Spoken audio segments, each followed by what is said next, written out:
there wasn't really anything they could do because slowly the skin was dying and turning black and necrotic. And I didn't really understand what had happened because, again, I was fine and then I wasn't. There's still a lot of unanswered questions about everything.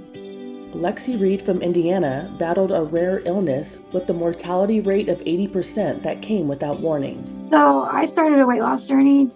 Basically, I lost over 300 pounds in 2 years, ended up getting organ failure. They don't really know what caused it, but I was severely dehydrated.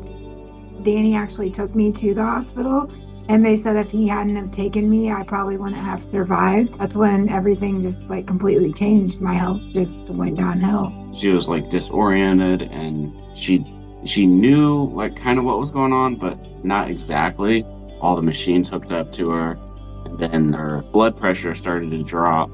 That's when they talked to me about intubating Lexi and putting her into a induced coma. I don't remember any of this even happening or going to the hospital, and then all of a sudden I'm in a coma. After waking from a 5-day coma, her health continued to decline. I had hard spots on my stomach and I didn't know what they were. And I went to the doctor and the doctor told me, you must have pulled a muscle while you're in the hospital. I couldn't figure it out and I kept pushing the doctors to find out what was going on. Eventually those hard bumps turned black as they turned necrotic and the skin died. And eventually all those bumps that I didn't know what were turned out to be wounds. Well, it was a hard calcium deposit that turned necrotic because the small blood vessels calcified. There was no blood flow. That's why it turned necrotic. And I would go to bed at night and I would lay on my back.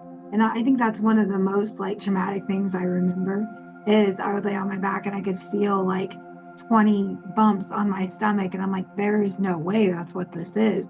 But I didn't know what it was. And I didn't know if I was going to wake up the next day because I didn't know what was wrong with me. With her calcium deposits, they were multiplying. Then finally the doctors figured out, what it was. Lexi was diagnosed with calciphylaxis.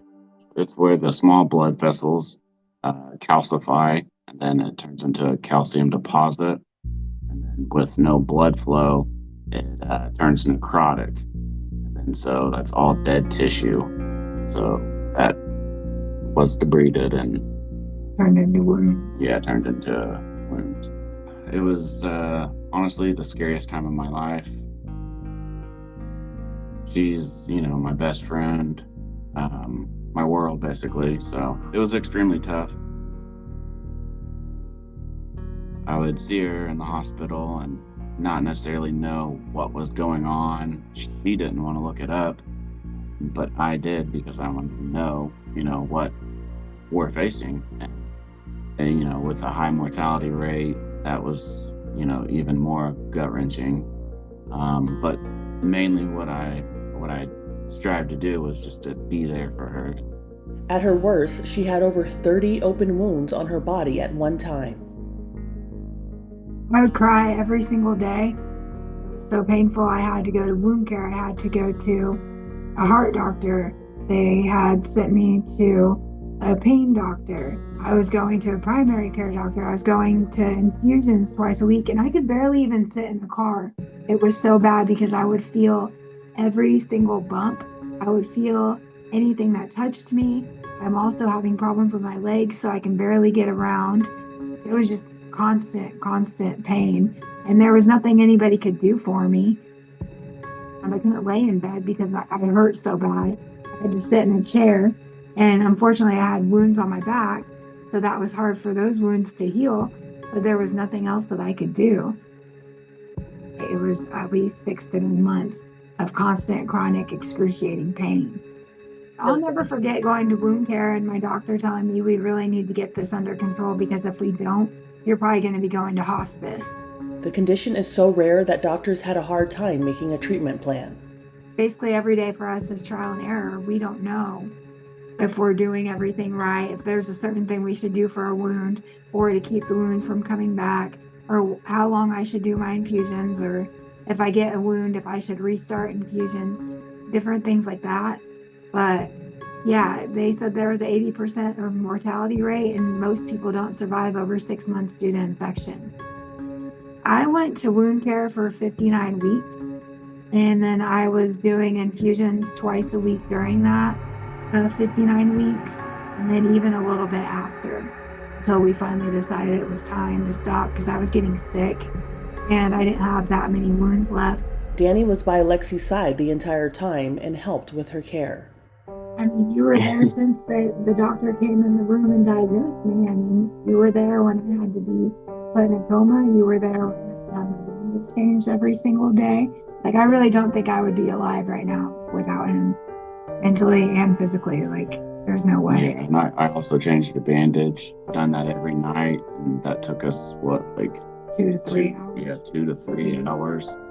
Lots of tears. Until finally, the wounds, got less and less. Lexi recently had another setback.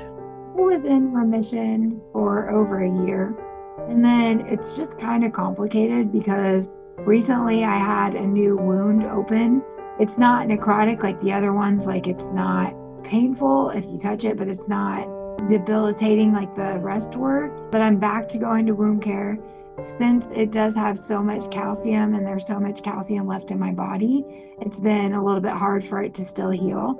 Unfortunately, they do think this is something that I'm going to deal with for the rest of my life because I have all those calcium deposits left. But it's not like it was before. We're just trying to heal and take it day by day, and trial and error, still learning. I'm still able to work out. I'm able to walk. I'm able to get around. I'm a lot more healthier than I used to be. I just want to heal. One last wound. I want to heal it again. Lexi says her weight loss isn't what caused the calciphylaxis and says her healthier lifestyle probably saved it from being worse. Yeah, I don't think I would have survived this disease if I was still 485 pounds and hadn't had skin removal, because a lot of wounds were on my stomach, so I can't imagine. I'm very lucky. Lexi's social media highlights her fitness and calciphylaxis journey and keeps people motivated to live healthy lifestyles. I think that it's just encouraging people to live a life that they're happy with and be healthy. Weight loss isn't just a straight line. Things are going to happen along the way. Life happens to us all, and I think they realize it's not about what happens to you. It's about how you react. At least that's what I'm trying to let them know. Like, yeah, I lost weight, but if I hadn't lost weight and I got this disease, I might not still be here. Let's say it's not about the weight you lose, but the life that you gain, because I'm able to do so many more things since I took care of my health. And ultimately, life happens to us all, but what happens is how you choose to react. For Inside Edition Digital, I'm Andrea Swindall.